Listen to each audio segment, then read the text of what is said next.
Hi hello welcome back to Haniya Rasool channels. இப்போ என்ன வீடியோன்னு பார்த்தீங்கன்னா, வெள்ளை கொண்டக்கடலையில் சனா மசாலா செய்வது எப்படின்னு பார்ப்போம். அதுக்கு கொண்டக்கடலை நல்லா வேக வச்சு எடுத்து வச்சுருக்கேன். அதுக்கு தேவையான மசாலா பார்ப்போம். அதுக்கு தேவையான மசாலா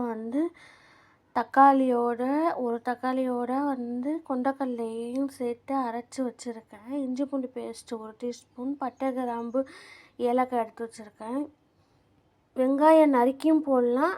நான் கொரன்னு அரைச்சி வச்சுருக்கேன். அப்போ தான் சீக்கிரம் இதாகும். இந்த கெட்டியான தன்மை கொடுக்கும். கொழப்பு தன்மைக்கு இப்படி அரைச்சி போட்டோம்னா நல்லா இதாக இருக்கும். வாங்க வீடியோக்குள்ளே போகலாம்.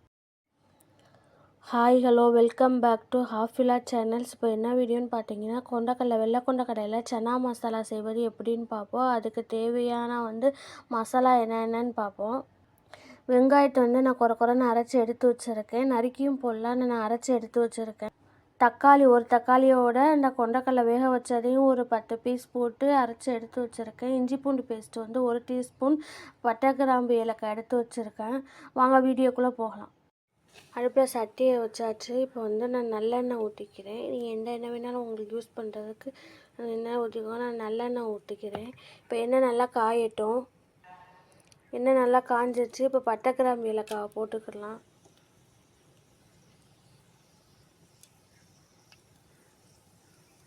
பட்டை கிராம்பு ஏலக்காய் நல்லா பொரிஞ்சிட்டு வெங்காயத்தை பொன்னிறமாக சவக்கட்டும்.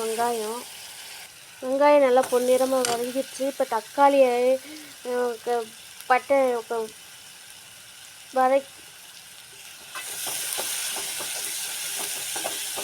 இப்போ தக்காளியும் இஞ்சி பூண்டு பேஸ்ட்டையும் ஒன்றாவே போட்டுக்கலாம். அது ரெண்டுமே ஒன்றா வதங்கிக்கிட்டு இருக்கட்டும்.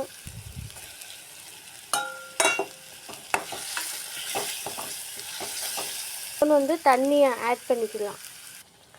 நல்லா பச்சை வாசம் போகிற அளவுக்கு வதங்கிடுச்சு. இப்போ அதுக்கு தேவையான மசாலா சேர்த்துக்கலாம். இதுக்கு மசாலா நான் சன்னா மசாலா ரெடிமேடாக தான் வாங்கி வச்சுருக்கேன்.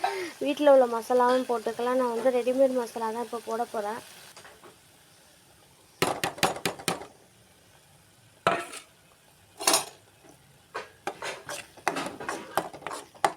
5 மினிட்ஸ் மசாலா வாட போகிறதுக்கு இருக்கட்டும்.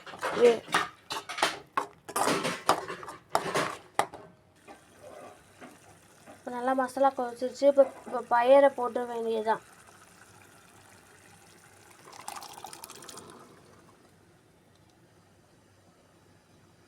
ஏற்கனவே பயரில் சால்ட்டு போட்டு வேக வச்சுருக்கேன். இது தேவையான அளவுக்கு மட்டும் இப்போ சேர்த்துக்கலாம். இது நல்லா எண்ணெய் பிரிஞ்சு வர அளவுக்கு சிம்மிலே வச்சு நல்லா கொதிக்கட்டும். நல்லா எண்ணெய் பிரிஞ்சு நல்லா இதாகிடுச்சு. இந்த வீடியோ பிடிச்சிருந்துச்சுன்னா லைக் பண்ணுங்கள், ஷேர் பண்ணுங்கள், கமெண்ட் பண்ணுங்கள். மறக்காமல் சப்ஸ்கிரைப் பண்ணி பெல் ஐக்கானை கிளிக் பண்ணுங்கள். அப்போ தான் நான் போடுற ஒவ்வொரு நோட்டிஃபிகேஷனும் உங்களுக்கு உடனுக்குடனே வரும். Thank you friends.